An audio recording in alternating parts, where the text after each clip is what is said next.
Have you ever met a person in life that you thought might be an angel? And I'm not just talking about your child or a friend of yours or someone that you think is angelic because of the way that they carry themselves, but someone who just popped into your life. You were stuck somewhere and they helped you, or someone that showed up somewhere in public and said something to you that you needed to hear in those moments, or someone that was sick or ill, or a recipient of charity, and you thought, this person can't be a human being, and then they're mysterious, you don't see them before, you don't see them after, and you're left to think, wait a minute, was that an angel? Right? I mean, it is possible that you might meet a shaitan, in the form of a human being, but have I ever actually met an angel in the form of a human being?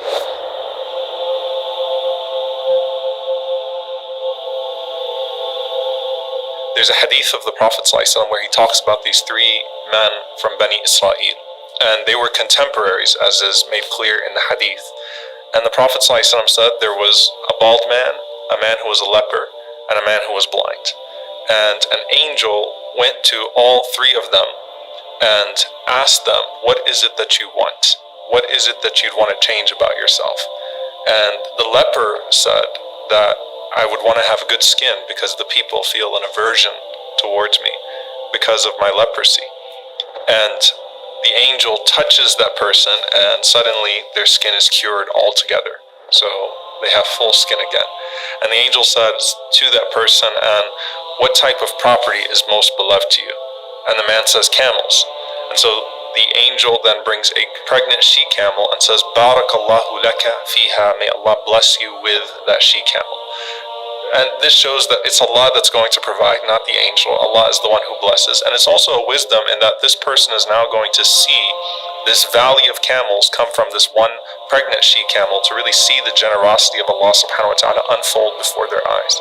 And so suddenly that person has the skin that they want, the appearance that they want, and they also have the wealth that they want and become a very wealthy person.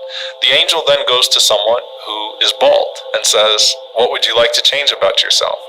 And the bald man says that I'd love to have good hair, right? I feel like it would beautify me. I feel like it's what's missing in my life. And so the angel touches that man's head, gives them an angelic hair transplant. You can't find that anywhere in the world today. And suddenly that person has a full head of hair, and the angel then says to the man, and what type of property is most beloved to you? And the man says, cows. So the same thing happens. A pregnant cow is given, and the angel says, Barakallahu laka fiha, may Allah bless you with it. And suddenly he has an entire plot of cows.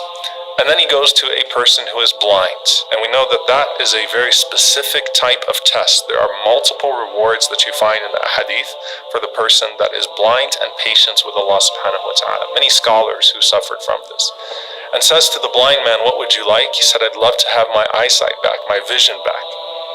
And so the angel wipes his eyes and suddenly he can see again. And then he says to him, and what's the most beloved of property to you? He says sheep, which is very simple, right, if you think about it.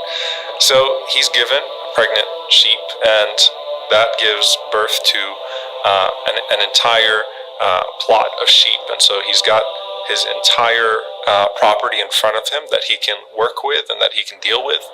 And so each one has their herd now, and they have their property, and they have the appearance that they want, and they have the blessings that they want.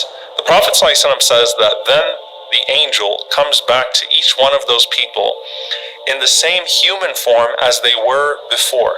So to the leper, the angel shows up with leprosy, a human being with leprosy that's also poor.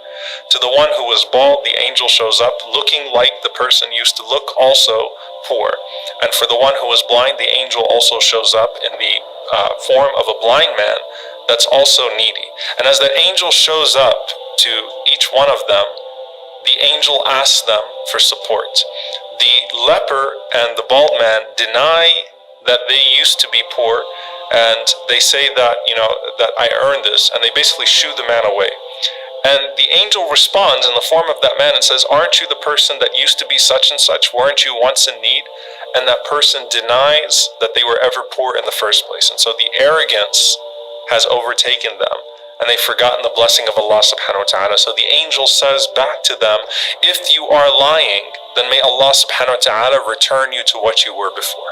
If you're lying about who you are, and if you are not just denying the blessing that Allah has given you, but not even acknowledging that you once didn't have these things, may Allah return you to what you were.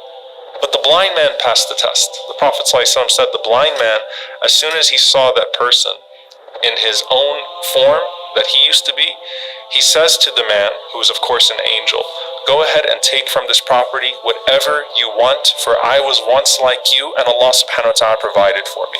So it's all yours. Whatever you want, go ahead and take it.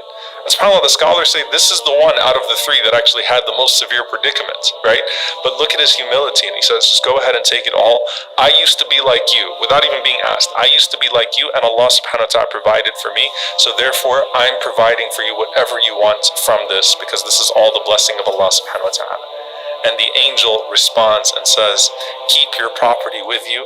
فَقَدْ رَضِيَ اللَّهُ عَنْكَ وَسَخِطَ عَلَى صَاحِبَيْكَ. Keep your property with you, because verily Allah is pleased with you and angry with your two companions. And so the two companions lost everything that they had and were restored back to their position with the dua of the angel. And that person was able not just to keep the blessing of Allah subhanahu wa ta'ala in this life, but also increased in their station in the hereafter. Now, back to us. The question is then, when I see someone that's in need, am I actually encountering an angel? And I have to be honest, subhanAllah, I remember a few times that I was in a refugee camp, and I thought to myself, this can't be a human being that's in front of me. And Allah knows best, right? The reality is you're never actually going to know, right? If you've encountered an angel, that person is not going to reveal themselves and say, I'm actually an angel. But it would defeat the purpose if you were only honoring them because you thought they were an angel. That's actually the moral of the story, that you are to honor the person, the yatim, the orphan, the one that's in need, and remember your own vulnerability, and you never know who Allah subhanahu wa ta'ala actually has in front of you at that moment.